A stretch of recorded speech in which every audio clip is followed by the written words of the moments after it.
சென்னை நொளம்பூரில் நடைபெற்ற அம்பு எய்தல் போட்டியில் 12 நிமிடங்களில் 144 அம்புகளை எய்து சிறுவர் சிறுமியர் உலக சாதனை படைத்தனர். தனியார் அகாடமி சார்பில் நடைபெற்ற இப்போட்டியில் பங்கேற்ற 12 சிறுவர்கள் சிறுமியர் 12 நிமிடங்களில் 144 அம்புகளை எய்து உலக சாதனை படைத்தனர். சாதனை படைத்த சிறுவர்களுக்கு பதக்கங்கள் மற்றும் உலக இளம் சாதனையாளர்கள் புத்தகத்தின் சார்பில் சான்றிதழ்கள் வழங்கப்பட்டன. போட்டிக்கு பின்னர் பேசிய சிறுவர்கள் சாதனை படைத்தது தங்களுக்கு மகிழ்ச்சி அளிப்பதாக தெரிவித்தனர்.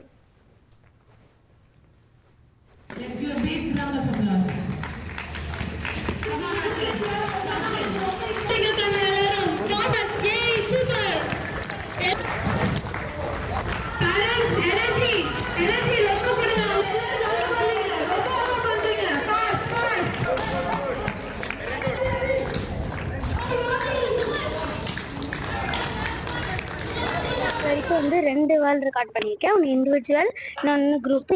இன்னைக்கு நான் பண்ணியிருக்கிறது ஒரு group world record. 144 hours 12 minutes 12 seconds முடிச்சிருக்கேன். இங்கே எல்லா கெஸ்ட்டு எல்லா பேரண்ட்ஸ்க்கும் சப்போர்ட் பண்ணதுக்கு ரொம்ப தேங்க்ஸ். இன்னைக்கு வேர்ல்ட் ரெக்கார்ட் நாங்கள் பண்ணியிருக்கோம். 144 hours 12 minutes 12 seconds நாங்கள் எல்லாரும் யூஸ் பண்ணிட்டோம்.